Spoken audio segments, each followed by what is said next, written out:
From Washington, I'm Ed Kelley, editor at the Oklahoman. The talk of the town this week is the outrage, real or imagined, over the $165 million that's been paid out to officials from AIG, the big insurance company. And it has a bipartisan spin, too, including a congressman from Oklahoma. And we'll get to that in a minute. But to talk about all this are D.C. All-Stars, Chris Casteel, chief of the Oklahoman's Washington Bureau, and Mark Green, national editorial writer for the Oklahoman. Both men are frequent contributors here on News OK TV. Okay, gentlemen, realistically, at the end of the day, how much of a story does this, how much legs does this story have? Will these bonuses be rescinded, or will the officials from AIG get to keep their money? Well, I think some of the officials or some of the executives have already turned in part of the money, and we'll see. I wouldn't be surprised if the ones who didn't voluntarily turn it back in ultimately get to keep it.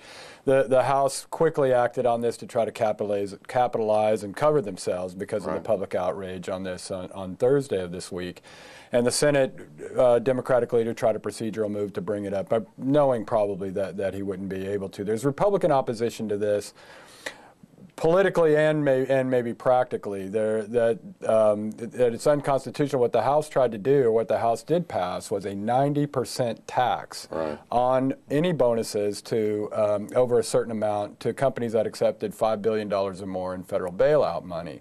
Republicans are saying it's absolutely unconstitutional to retroactively go after a certain class of people with using the tax code like that. So there's going to be Republican opposition on the Senate side based on that as well. But there's also some political calculation here, because what was revealed this week is that Democrats were involved in actually allowing these bonuses to go through with a little notice provision in that 1,100-page stimulus bill written by Connecticut Democratic Senator Chris Dodd.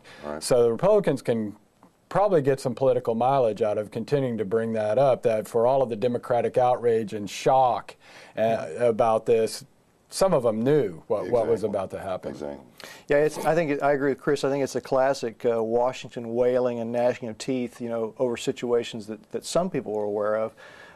As he said, Republicans are talking about the unconstitutionality. Judd Gregg, one of the top Republicans in the Budget Committee, talking about how it's blatantly unconstitutional to go after people retroactively with a tax like this. Even Charlie Rangel over in the House, who's not afraid of raising taxes, the chairman of the Ways and Means Committee, was saying that he couldn't tell whether this was an indictment or something else, a piece of legislation. So, I think it's more for show. It'll be interesting to see what kind of fallout there is for the administration.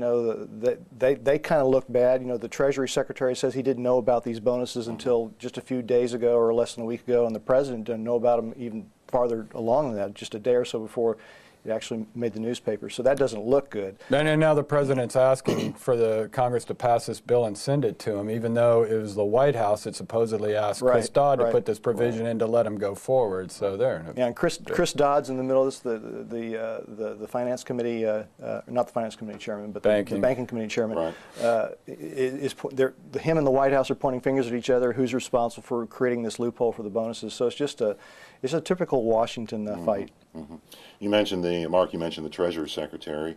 We have a bit of an Oklahoma element in this, as we know, is that Tom Cole came out this week and called on Timothy Geithner to resign. Of course, we all know that Timothy Geithner does not work for the Congress, but instead works for the President.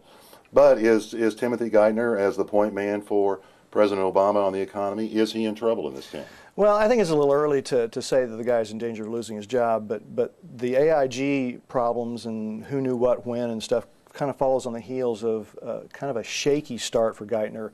A month or so ago, he was supposed to come out with a banking fix plan, and he didn't really have all the details together. There was going to be a big press conference, and Obama even led up to it, saying that we were going to have this big turnout the next day, and then it turned out to be not much of a plan. So Geithner's already kind of some people are starting to talk about whether he's in over his head, but I think he gets a little more time. Obama's certainly solidly behind him still. Congressman Cole, a Republican for more, I would point out there's a bit of irony in this, in Congressman Cole asking for Geithner's head so early in this. I remember a couple of years ago, Congressman Cole was the chairman of the Republican Congressional Committee charged with getting Republicans elected to the House. Early on in the cycle, this past election cycle, the Republicans lost 3 special elections, all in seats that were held by Republicans, including the former House Speaker, Dennis Hastert, people immediately called for his head, and he basically said it's too early, and I'm dealing. And he used the excuse of, we're in this bad environment for Republicans. Well, I think the Treasury Secretary in the White House could certainly argue that they're in a pretty bad economic environment. They've been in for 2 months, and they're dealing with all kinds of things that nobody's ever had to deal with before. So I kind of wonder who wouldn't be in over his head at this point. Well, and calling for somebody's job or for their head is just kind of what you do here. That's what Washington. Part of the Washington. That's what Washington is made for, is say off with their heads. He's screwing up, but I think he lasts. Yeah. Okay. Chris, Mark, thank you very much. Stay here on News OK for more coverage of this ongoing story.